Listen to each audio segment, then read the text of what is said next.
اللہ تواڈے تے رحمت بھیجے گا۔ صلو علی الحبیب صلی اللہ تعالی علی محمد صلی اللہ علیہ وآلہ وسلم۔ تراویح دے کچھ مسائل جو ہے دو تین لکھی ہوتے ہیں، بلکہ انہاں تے بھی بیان کیتے گئے تو کچھ ضمناً مزید رہندے سن، انہاں دا تذکرہ کر دینے ہیں۔ سب تو پہلے یہ چیز کہ اللہ تعالیٰ دے محبوب دنائے غیوب منزہ و عن العیوب عز و جل و صلی اللہ علیہ وسلم نے خود بھی تراویح ادا فرمائی اور اس نو خوب پسند بھی فرمایا۔ چنانچہ صاحب قرآن مدینے دے سلطان صلی اللہ علیہ وسلم دا فرمانے علی شان ہے، جو ایمان و طلب ثواب دے سبب دینا رمضان اچ قیام کرے اس دے اگلے پچھلے گناہ صغیرہ معاف کر دیتے جاتے ہیں۔ پھر نبی کریم صلی اللہ علیہ وسلم نے اس اندیشے دی وجہ دے نال ترک فرما دیتی کہ کدے امت تے تراویح فرض نہ کر دیتی جاوے۔ رسول اللہ علیہ السلام نے ایک دن تراویح دی جماعت کروائی تو لوگ آئے تھوڑے سن، دوسرے دن کروائی چوکھے سارے آ گئے، اور اسی طرح ایک دو دن بہت زیادہ لوگ آئے۔ پھر نبی علیہ السلام نے اس کو ترک فرما دیتا اور جماعت نہیں کروائی، اور انفرادی طور پہ تراویح نماز پڑھی جاتی سی۔ پھر امیر المؤمنین حضرت سیدنا فاروق اعظم رضی اللہ تعالیٰ عنہ دے دور خلافت ماہ رمضان شریف یعنی حضرت ابوبکر صدیق دا دور گزر گیا تو باقاعدہ با جماعت تراویح نہیں پڑھی سی۔ پھر حضرت امیر المؤمنین فاروق اعظم رضی اللہ تعالیٰ عنہ اپنے دور خلافت ماہ رمضان المبارک دی ایک رات مسجد آپ نے دیکھا کہ لوگ جدا جدا انداز تے تراویح ادا کر رہے ہیں، یعنی ہر کوئی اکلا اکلا کتے کوئی، اور کچھ حضرات ایسے بھی سن کسی دی اقتداء وچ نماز پڑھ رہے سن۔ یہ دیکھ کے آپ رضی اللہ عنہ نے فرمایا میں مناسب خیال کرنا کہ انہاں سارے نو ایک امام دے نال جمع کر دیواں۔ سو آپ رضی اللہ تعالیٰ عنہ نے حضرت سیدنا ابی بن قعب رضی اللہ تعالیٰ عنہ نو سب دا امام بنا لیا، کیونکہ حضرت ابی بن قعب رضی اللہ تعالیٰ عنہ قرآن کو بہت زیادہ جانن والے سن اور قرآن کو سمجھن والے سن۔ پھر جدو دوسری رات تشریف لائے، یعنی آپ تو بعد ہی چاہے جماعت کھڑی کروا دیتی، جماعت دا حکم ارشاد فرما دیتا، لوگ جماعت شروع ہو گئی اور آپ بعد ہی تشریف لے آئے۔ دیکھا کہ لوگ با جماعت تراویح ادا کر رہے ہیں، بہت خوش ہوئے اور فرمایا نعم البدعہ حاضی، یعنی ایک اچھی بدعت ہے۔ اس حدیث نو امام بخاری نے بیان کیتا، جلد نمبر 1 صفحہ نمبر 685 اور حدیث نمبر 2010۔ محبوب رب العالمین صلی اللہ علیہ وسلم دا سانو کتنا خیال سی، آپ صلی اللہ علیہ وسلم نو ماس اس خوف دے نال تراویح دی ہمیشگی نہ فرمائی کہ کتے امت تے فرض نہ کر دیتی جاوے۔ اس حدیث پاک تو بعض وسواس دا علاج بھی ہو جاندہ ہے کہ ہر کم او جڑا حضور تو بعد ہوئے او بدعت سیاح نہیں ہوندی، یعنی وہ کوئی بری چیز نہیں ہے، بلکہ حضرت سیدنا فاروق اعظم رضی اللہ تعالیٰ جڑا کم حضور دے دور وچ نہیں ہوندا سی آپ نے جاری فرمایا، اور آپ نے اس حدیث کے تحت جاری فرمایا جو کہ صحیح مسلم شریف دی۔ حضور نے فرمایا جڑا بندہ چنگا کام کرے گا اللہ انہوں بھی ثواب دے گا، جڑا اون تے عمل کرے گا اللہ انہوں بھی ثواب عطا کرے گا۔ تو ایک طریقہ رائج کر دیتا، اور رسول اللہ علیہ السلام جو آپ سنت تراویح کہندے نے اس کا مطلب کیا ہے کہ حضور علیہ السلام نے فرمایا میری سنت دی پیروی کرو تو میرے خلفائے راشدین دی سنت دی پیروی کرو، تو جو پیروی کرے گا فلاح پا جاوے گا۔ تو تراویح با جماعت بہرحال حضرت سیدنا فاروق اعظم رضی اللہ تعالیٰ عنہ دے دور مبارک جاری ہوئی۔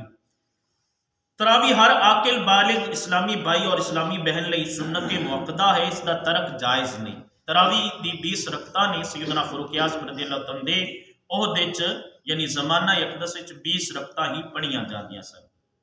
تراویح دی جماعت سنت موقدہ علی الکفایہ ہے، یعنی جویں اعتکاف بیٹھنے ہیں اپنا آخری عشرے دا جویں اعتکاف بیٹھنے ہیں کہ اگر چند لوگ بھی بیٹھ گئے باقی دے نہ بھی بیٹھے تو کوئی گناہ نہیں ہے باقی نہ بیٹھنے والے تھے۔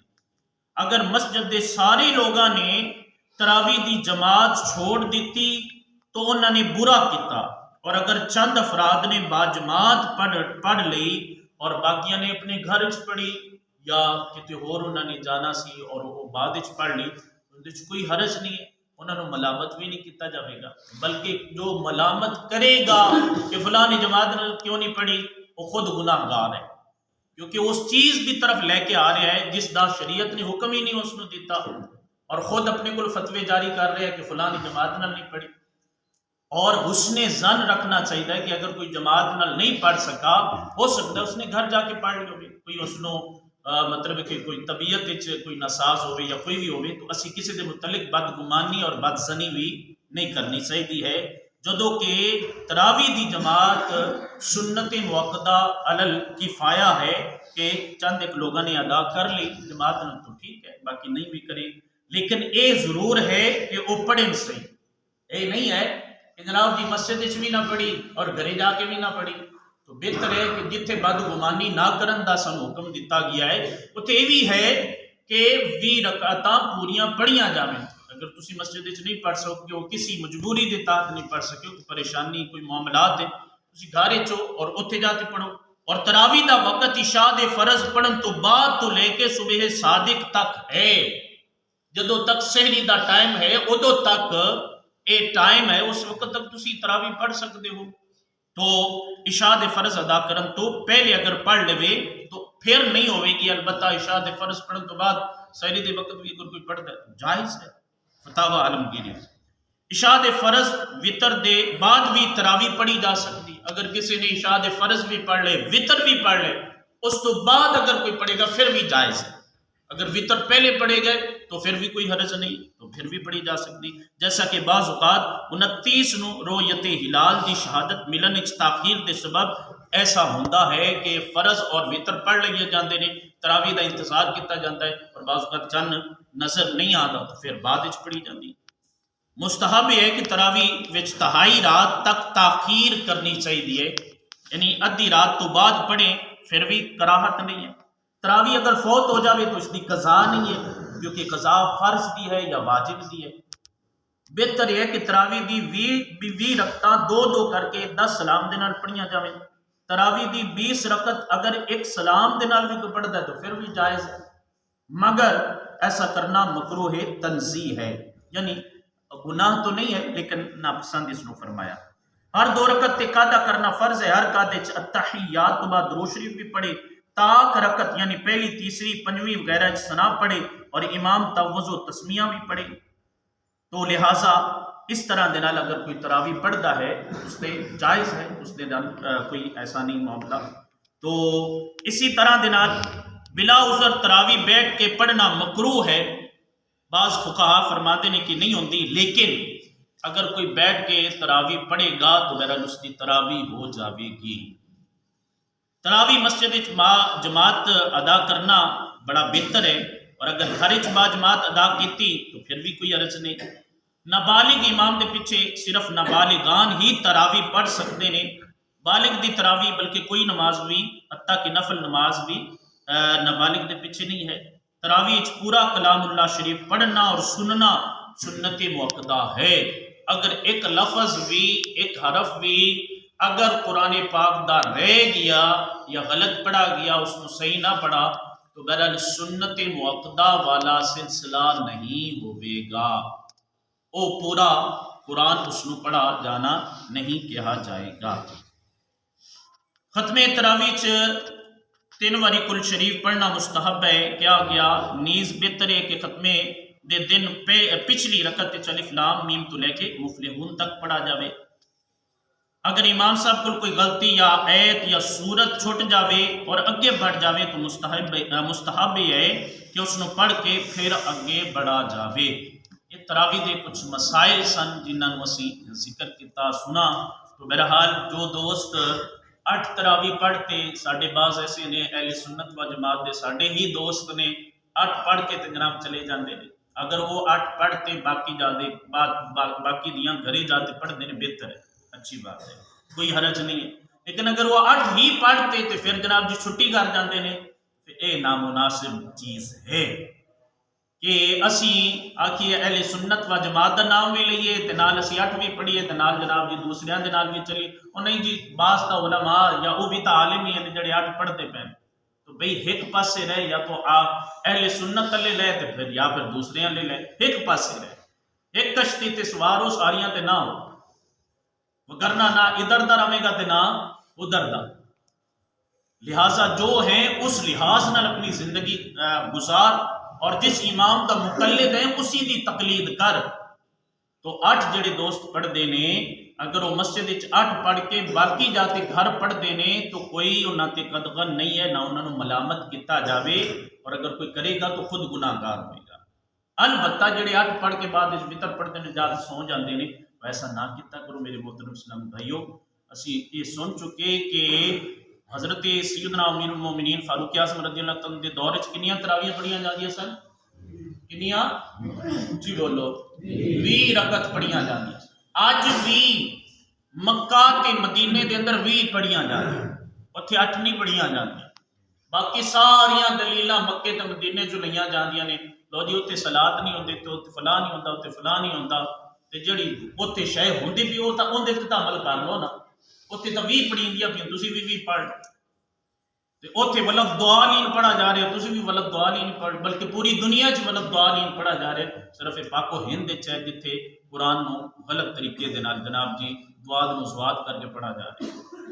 تو بہرحال مسائل اگر بیان کریے تو پھر اعتراضات بھی آتے ہیں کہ لو جی مولوی صاحب غلو کرتے ہیں یا اس طرح کرتے ہیں، سانو کوئی نہیں ہے۔ اگر اسی مثال کے طور پہ نہ بیان کریے تو ساڈے تے یہ تو ضرور ہے کہ بیان کرنا چاہیے، لیکن بیان نہ کریے تو پھر سانو کی نقصان ہے؟ نقصان تو ہوئے گا جڑا ہم دیتے ہم جڑا ہے جناب جی غلط پاسے ٹرا پھرے گا۔ تو جو عالم دین جو ساڈا مسلک ہے اسی تے ہی عمل کریے، اس دے مطابق زندگی گزاریے، اسی دے تحت ہی چلیے۔ یہ نہیں کہ صبح جناب جی فلاں دے اللہ تے شامی فلاں دے اللہ، تو اس طرح دا اسی دنیاوی رشتے بھی نہیں قبول کرنے ہیں۔ ساڈے نال اگر کوئی ساڈے نال بھی چلے تو ساڈے جناب جی دے مخالفین دے نال بھی چلے، آپ انہوں قبول کریں گے؟ دنیاوی طور پہ انہوں قبول کرتے ہو؟ نہیں کرتے۔ تے دین اللہ جناب جی سارے پاس ہی آپ چل پڑنے۔ تو لہٰذا انہاں معاملات دے کدے دو بیٹھ کے اپنی عالمی دین کو قرآن اور حدیث نو پورا سنن دی کوشش بھی کریے۔ یہ نہیں کہ مولوی صاحب کی ذمہ داری ہے کہ سانو وہی پہنچاون، کدے اسی 5 منٹ نکال کے آئیے حضرت سانو اے دسو جی مسئلے اسی جڑے مسلک تے ہیں اس مسلک دے اور جس امام دی تقلید کرنے انہاں دے کیا کیا مسائل ہیں، کیا کیا معاملات ہیں۔ پچھلے دنیں قرآن پاک دے درس کے اندر میں بیان کیتا سی کہ اللہ کریم قرآن مجید ارشاد فرماندا ہے یوم ندعو کل اناس بامامہم، قیامت والے دن لوگاں نو انہاں دے امام دے پیچھے پیچھے چلایا جائے گا، ہر قوم نو اس دے امام دے نال اٹھایا جائے گا اور لے آیا جائے گا اور پوچھا جائے گا کہ تساں امام نال کی کیتا اور امام نے تواڈے نال کی کیتا سی۔ اس دن یہ سارے نتارے ہونے نے کہ امام صاحب دے نال تسی کیو جیا معاملات کیتے سن، اور امام کو پوچھا جائے گا تسی اپنی قوم کو کس طرح دین پہنچایا اور کتنی حد تک پہنچایا سی۔ قرآن دا فیصلہ ہے یوم ندعو کل اناس بامامہم۔ لہٰذا ان چیزاں دی طرف غور کرنا چاہیے اور شریعت مطہرہ دے مسائل نو سمجھنا چاہیے۔ میں امید کرنا کہ کافی سارے مسائل سمجھ آ گئے ہون گے، اور مزید جڑے نے وہ لگائے نے انہاں تے پڑھ سکتے ہو۔ اگر کسی دا کوئی سوال ہوئے تو سوال بھی پوچھ سکتے ہو۔ لہٰذا جو کچھ بیان کیتا جاتا ہے بحمدہ تعالیٰ اتھینٹک بیان کیتا جاتا ہے، اور جو میں بیان کرنا اس کا میں ذمہ وار ہاں۔ جو میں قرآن اور حدیث نو کوٹ کراں، فقہاء نو کوٹ کراں، انہاں دی میں بات کراں، اور مسلک اہل سنت امام اعظم ابو حنیفہ رحمۃ اللہ علیہ دی مسلک اور آپ دی تقلید کے اندر جو بات کراں گا میں اس کا ذمہ وار ہاں، اور اس کو بیان کرن تے اور اس کا جواب دیون تے میں مجاز ہاں۔ البتہ کمی بیشی بعض اوقات ہو جاتی، غلطی ہو سکتی ہے، لیکن ڈٹا نہیں رہا گیا۔ لیکن یہ ضرور بات ہے کہ انشاءاللہ بڑی ذمہ داری اور پوری ذمہ داری دے نال دین پہنچاواں گا، کیونکہ رسول اللہ علیہ السلام نے فرمایا علم علماء دی کندھیاں تے سوار ہے، انہاں کول قیامت والے دن پوچھا جاوے گا کیا پہنچایا سی اور کیا نہیں پہنچایا سی، اور کتنا پہنچایا سی اور کیسا پہنچایا سی۔ رسول اللہ علیہ السلام کی آخری حدیث بیان، رسول اللہ علیہ السلام نے فرمایا، مشکاۃ شریف دی حدیث، حضور نے فرمایا جس نے میرے تے جان بوجھ کے جھوٹ بولا وہ اپنا ٹھکانہ جہنم وچ بنا لے، جس نے جان بوجھ کے میرے تے جھوٹ بنیا۔ لہٰذا علماء جنہاں نے پڑھا ہے اور جنہاں نے جناب جی علماء دے کولو مشائخ کرام کولو دو زانو ہو کے تعلم حاصل کی، تعلیم حاصل کی ہے، متعلم بنے نے، وہ کدے بھی چند ٹکیاں اور چند روپے دے وچ اپنا نام اپنا ضمیر ویچ سکتے ہیں، نہ اپنا دین اور نہ اپنا مسلک اور نہ اپنی تقلیدی حوالے دے اور کسی حوالے دے نال بھی وہ اپنے آپ کو نہیں بیچ سکتے ہیں، خودداری دی زندگی جیندے نے اور خودداری دے نال اس دنیا تو جاندے نے۔ اللہ تبارک و تعالی امن دی توفیق عطا فرمائے۔ افضل سے